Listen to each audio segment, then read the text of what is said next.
প্রিয়জনদের কাছ থেকে আঘাত পেয়ে মন যখন আহত হয়, ঠিক তখন মায়ের বাণী যেমন মনকে শান্ত করে, তেমন সহজ পথও দেখায়।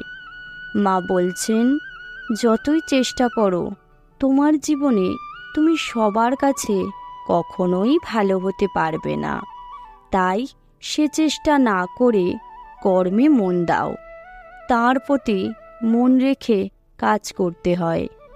যে শরীর মন ভালো থাকে, এক দ্বন্দ্বও কাজ ছেড়ে থাকা উচিত নয়। তবে কি বলো তো, জীবনে ভয়েরও প্রয়োজন আছে। যার আছে ভয়, তারই হয় জয়। ভয় পেতে হয়। ভয় পাও অসৎ সঙ্গকে, ভয় পাও মোহকে। মোহতে আচ্ছন্ন হয়ে কখনো কারোর কাছে কিছু চাইতে নেই, এমনকি বাপ মা স্বামীর কাছেও না। শুধু মনটি তার চরণে সমর্পণ করো। তোমার সব মনোবাসনা পূর্ণ হবেই। ঠাকুর যখন দেবেন তখন রাখবার জায়গা পাবে না, কারণ ঠাকুরের দেওয়া জিনিস কখনো ফুরায় না। যে চায় সে পায় না, কিন্তু যে চায় না সে পায়। ঈশ্বর অন্তর্যামী এবং তিনি সর্বত্র বিরাজমান। তাই কোনো মানুষের থেকে আঘাত পেলে, প্রিয়জনদের থেকে পাওয়া কষ্ট মনকে ব্যথা দিলে কখনোই আহত হতে নেই।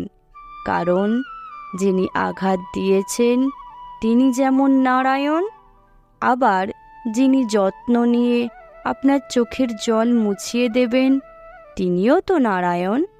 তাই শুধু চাই ভক্তি। যিনি তাঁর ভক্ত তিনি তাঁর প্রিয়।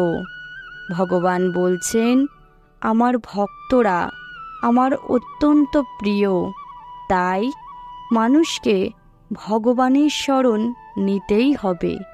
এছাড়া সংসার যন্ত্রণা থেকে মুক্তির অন্য কোনো পথ নেই, এবং এই পথে ভক্তিই একমাত্র সম্বল।